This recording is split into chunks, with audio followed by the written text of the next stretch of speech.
কার্যালয় আপনারা জানেন, তার পরিবারকে কেন আনা হয়েছে আজকে ডিবি কার্যালয়ে জানেন? এতদিন দেখা করতে দিল না, আজকে কেন আনলো? এইসব নাটক বাংলাদেশের মানুষ খুব ভালো করে বোঝে। এইসব নাটকের কাজ হবে না, যেটাই করেন না কেন এইসব নাটকের কাজ হবে না। আপনি ডিবি অফিসে এনে যতই খাওয়ান, আপনি ভালো মন্দ খাওয়ান, এগুলাতে কাজে আসবে না। বাংলাদেশের মানুষ আপনাদের নাটক খুব সুন্দর করে বুঝে গেছে। গতকালকে আপনারা যেটা করছেন, একটা স্ক্রিপ্টেড লিখে দিচ্ছেন।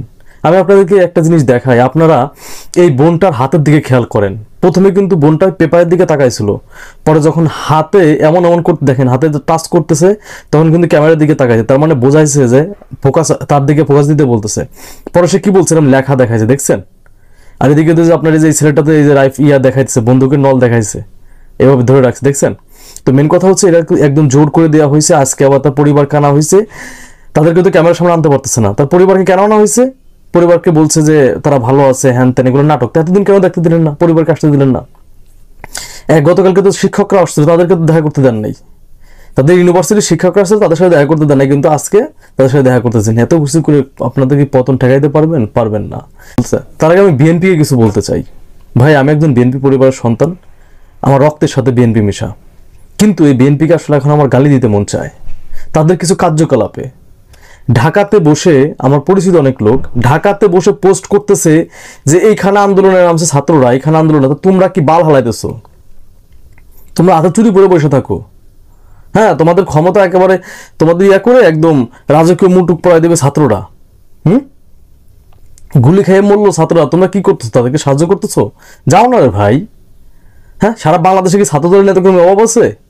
যুবদলের নেতাকর্মী অভাব আছে? যাও না ভাই, সমস্যা কি? গ্রেপ্তার হও। তোমার তো 15 বছর মামলা খাচ্ছই, কোনো বাল না ফেলাই মামলা খাইছো। 15 বছরে খাইছো না? কিচ্ছু করো নাই, না কোনো গাড়ি ভাঙছো, না কোনো কিছু করছো, তারপরে মামলা খাইছো। তোমরা বাল হালাইতে পারো না? থানার থেকে পুরোনো গাড়ি বের করে মানে পুলিশের আগুন ধরায়, টায়ার আগুন ধরায় তোমাদের নামে মামলা করে। তোমরা কিছু করতে পারো নাই, শুধু শুধু মামলা খাইছো।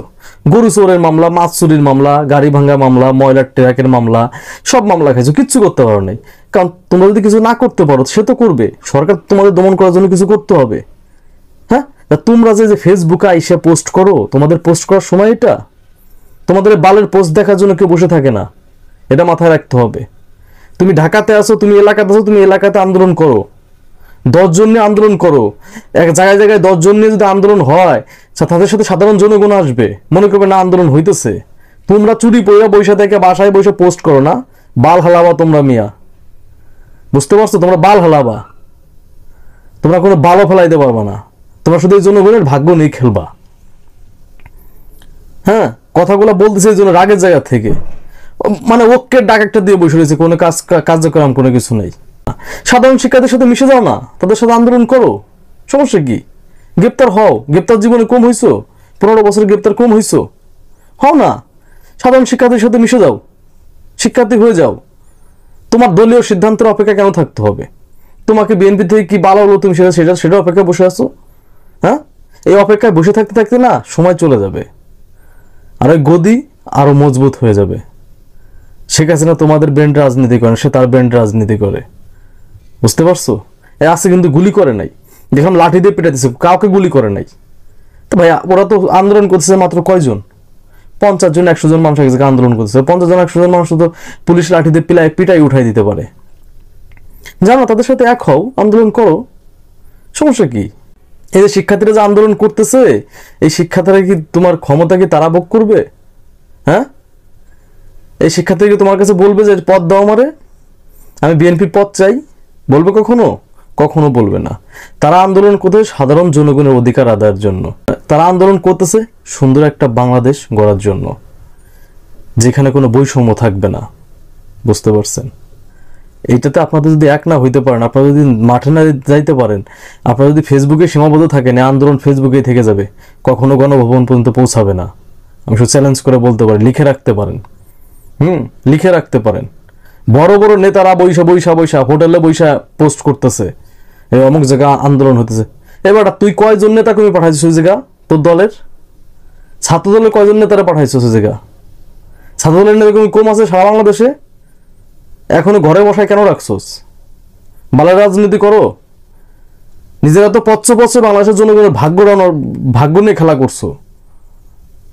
ভাই কথাগুলো আমি বলতে চাই না, তারা বলতে বাধ্য হয়েছে, কারণ এই সব জিনিস দেখে আমার পরিচিত কিছু মানুষের ওদের পোস্ট দেখে, ভাই তুই ঢাকায় আছিস, তুই যা না তাদের সাথে, তুই তো নির্যাতিত, ওরা তো কখনো আন্দোলন করে নাই, ওরা তো পুলিশের বাড়িতে খেয়েছে দুই চার দিন, তুই তো 15 বছর খেয়ে আসতেছিস, তা তোর তো অভ্যাস হয়ে গেছে, জানা যা জেল খাট, 15 দিন খেটে বের হ, সমস্যা কি?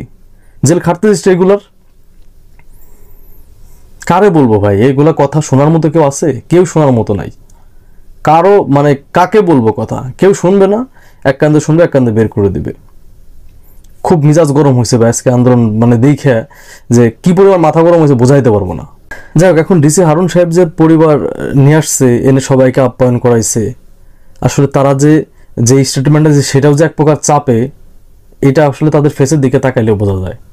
দেখেন এই যে দুজন মহিলা এই পাশে, মানে এই পাশে যে খালাম্মার ফেসের দিকে তাকান, এদের ভিতরে কোনো স্বস্তি আছে? স্বস্তি নাই। যদি তার সন্তানরা ভালোই থাকবে, তাদের হাতে উঠাই দিবে। তারা তো আন্দোলন বাদই দিয়ে দিছে না, তারা বলছে তারা সরকার দাবি মেনে নিচ্ছে, আমরা আর আন্দোলন করব না, তাহলে চলে আসুক, সমস্যা কি? তাদের সন্তানকে তাদের হাতে পৌঁছায় দিক, তাদের হাতে ফিরিয়ে দিক, দিচ্ছে না কেন? এগুলো সব নাটক, এগুলো স্ক্রিপ্টেড।